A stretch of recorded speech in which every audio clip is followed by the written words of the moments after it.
All right, now for the big picture of the class. Because this class is online, it requires that you are self-directed and highly motivated to make time for this course. I know it's really easy to kind of put it off to the side because you don't have to come in person, but it is important that you work on this class nearly every single day. If this were an in-person class, we'd probably see each other twice a week for an hour and 15 minutes each time, just for lecture. And then I'd be sending you home with homework each time, studying, you'd have to take exams. So you can imagine how many hours each week you should be spending on this course. So please don't try to wait to the last minute to try to cram everything in. You should be spending time almost every day watching the videos, taking notes, asking questions, practicing by doing your homework, doing more practice by doing extra homework if you need to, studying for the exams, doing the reviews. So you can imagine how much time you need to spend. So please take some time to look at your calendar and figure out what days, what times you're going to commit to working on this course. Okay? Each week in Canvas and in my math lab, you're expected to watch the video lessons that I've created for you in order to learn the material. While you're watching these lessons, you must be taking notes on the note packet that I provided in Canvas. That way you're neat, you're organized, and everybody's notes look the same.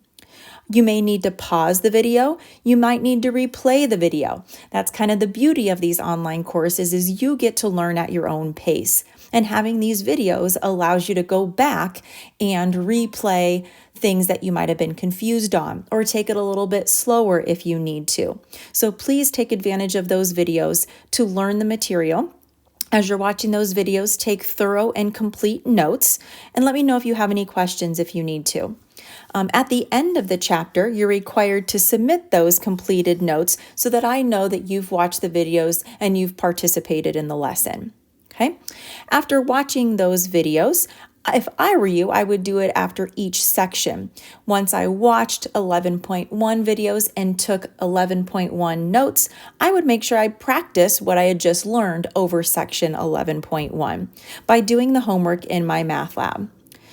This will provide you with an opportunity to get immediate feedback on the things that you are and aren't understanding. My math lab is a great tool that allows you to practice over and over again to make sure you understand.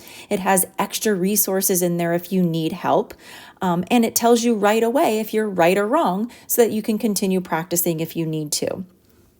You are responsible for the due dates in my math lab, so make sure that you're following along with those, not only in my math lab, but you should have due dates in Canvas and on the course calendar. So there shouldn't be any reason why you didn't know what the due date was. Typically, homework is due each Wednesday and Saturday at midnight. I've spaced it out to twice a week so that you can have smaller goals and get certain sections done by their particular due date. So keep an eye on those due dates. Again, Wednesday and Saturday by the latest at midnight are our due dates for assignments. Now, we are in this together, so if you're having difficulty with anything, please, please, please ask. That's what I'm here for. I know it's kind of hard because you don't get to see me in person, but I am a real person and I am here to help. So if you have any questions, please reach out. Now, you will be taking proctored exams after each unit to assess your knowledge. So they are taken in person at the GCC Testing Center. So it is important that you make arrangements and you make an appointment to take these exams for each unit test and the final exam. Again, there is a calendar in Canvas that you can see due dates at the beginning of the course so that you can plan right away with your work schedule and your personal schedule that you can make sure that you come in person to take those proctored exams. Okay.